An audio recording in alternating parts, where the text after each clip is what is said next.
Hello everyone, you're welcome to another edition of Victor Isibo Reviews. If it's your first time here, consider hitting the red subscribe button below. Turn on the notifications so that you don't miss my subsequent videos. And if you're a returnee, it's always a pleasure having you back. Now, over the weekend, I got to find out that two acquaintances of mine were laid off from their jobs, and the management of the company they worked for were magnanimous enough to give them a payoff. I don't keep friends, so I don't keep tabs on people. I don't get to know what's going on in their lives unless we get to meet and they now give me a narrative of what's been happening since the last time we met. So we hooked up over the weekend on their invitation, both of them. So as we were hanging out, one thing led to another, and they both got in an argument. It was a heated argument. They were raising their voices, and other people were looking in our direction. And what was the bone of contention? They both got paid off, and they both made different decisions as per how they would spend their money. Now, friend A bought a car of his dream. He bought a car with his payoff. Friend B, bought a house. And both of them started arguing. Friend B, who bought a house, initiated the argument by challenging the decision of friend A to buy a car. He called a car a liability, and he referred to his own decision to buy a house as acquiring an asset, thereby criticizing friend A for buying a car. So they kept bickering back and forth, and I was just minding my business. I was just taking my drink. After all, it's none of my business. Nobody consulted me before they made the decision. They didn't even consult each other, obviously. If they're criticizing their decision after it had been made, they didn't consult each other. So it's none of my business. So I kept quiet. I was just protecting my bottle and my cup. Nobody should spill my drink. It's none of my business. Then it got really heated, and friend A, who bought a car, decided to get me involved. Say, hey, yo, Vic, you're not saying anything. I said, because I don't want to get involved in your argument. So some way, somehow, they dragged me into the matter. They wanted my input. You're the business consultant. Why don't you have a say on this matter? And I was like, okay, when you calm down, I'm going to speak. When you calm down, I'm going to speak. Then they calmed down. I was like, friend A, you bought a car. Good job. Friend B, you bought a house. Good job. Okay, in this matter, both of you are right and both of you are wrong at the same time. They were like, what are you saying? Is the drink starting to get to you and mess with your brain? I was like, okay, a car can be a liability and it can be an asset. A house can be a liability and it can be an asset. So both of you are wrong and right. They said I should explain. I was like, okay, now I'm going to explain. The whole purpose, the entire purpose behind financial literacy lectures or financial education is how to monitor and influence cash flow. Cash flow. Now, there are some terms that you need to get familiar with as far as financial education is concerned. Income, expenditure, assets, liability, then cash flow. Income, expenditure, asset, liability, and cash flow. Okay, that being said, now, what determines whether something is an asset or a liability is the direction of cash flow. If something directs cash flow into your pocket, it's an asset. If something directs cash flow out of your pocket, it's a liability. Now, here is money. Something that puts money in your pocket is an asset. Now, that thing that takes the money out of your pocket is a liability. Now, I asked friend A who bought a car. You bought a car. Okay. Do you use your car to make money? He said no. So I said, but you don't use it to make money, but you do monthly maintenance, you pay bills on gas. He said, yes, your car is a liability. Your car is a liability. Then I looked at friend B. Your house, tell me about your house. Oh, he said, well, it's a 3-bedroom bungalow. I live in there with my wife and my beautiful children. I said, do you have tenants? He said, no, it's just me and my family. Oh, you have no tenants, but you pay electricity bills, you pay water bills. Do you have a security guard? He said, yes, so you pay him monthly. He does the gardening and the cleaning of the compound. Do you have a maid?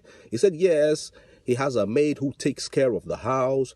And I asked him, how often do you intend to, repaint the house? Because he said in one of his moments of madness during the argument that the house was painted white. He said, well, he plans to repaint the house every 2 years. I said, well, your house is a liability. And I said, well, if you, friend A, were doing business with your car, maybe Uber in your spare time, or maybe you get contracted to convey people from point A to point B and you get paid, then I would call your car an asset. My dear friend, if you were subletting a part of your house for tenants to reside, or you're doing Airbnb where you let people sleep over in your house for a fee, then I would call your house an asset.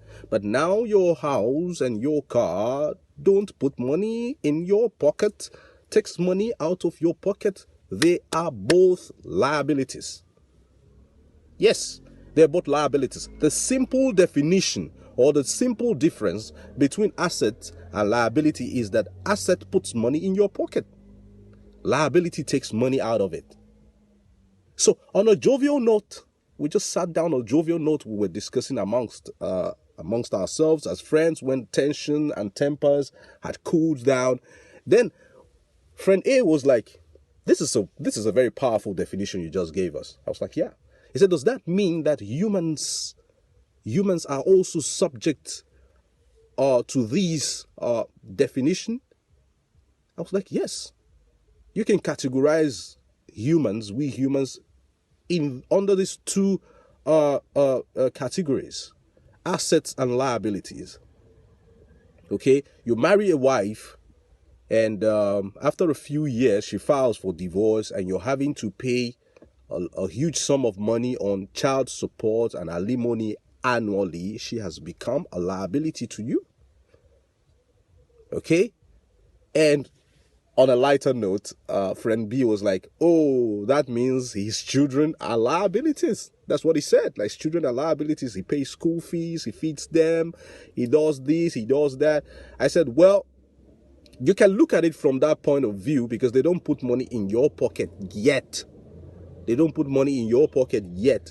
But as time goes by, when they grow up and they're financially independent, you may become the liability while they become the asset, putting money in your pocket during your unproductive years. That's if you do not have passive income generating avenues in your old age. You become a liability to your children and the people around you. That's why I encourage people to create multiple streams of passive income generating opportunities so that when they no longer work, they don't become liabilities. So as children, we start as liabilities to our parents, giving them high blood pressure, making them shout, making them spend all their money and all that. So when we grow up, we now become assets.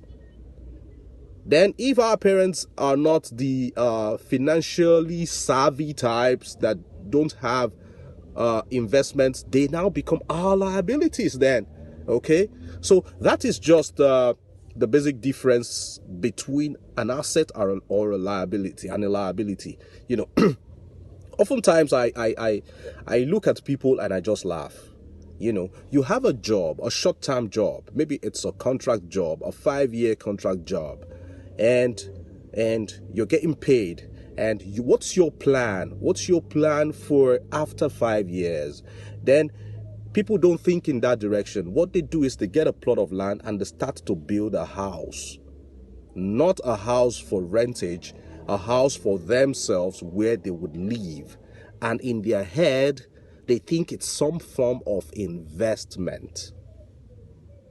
Well, everybody has a right to their opinion. You have a right to your opinion.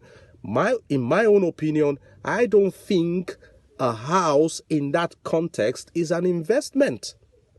I don't think so. You're on a short-term contract and you're going to make money in a short-term business, maybe 5 years.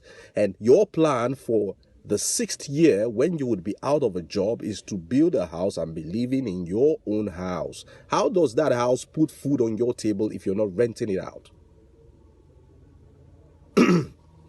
I'll paint a scenario for you, something that backfired. I used to have a friend who was on a short-term contract with a company, 4 years contract. And his own plan for his period of unemployment is, during those 4 years, let him build a house.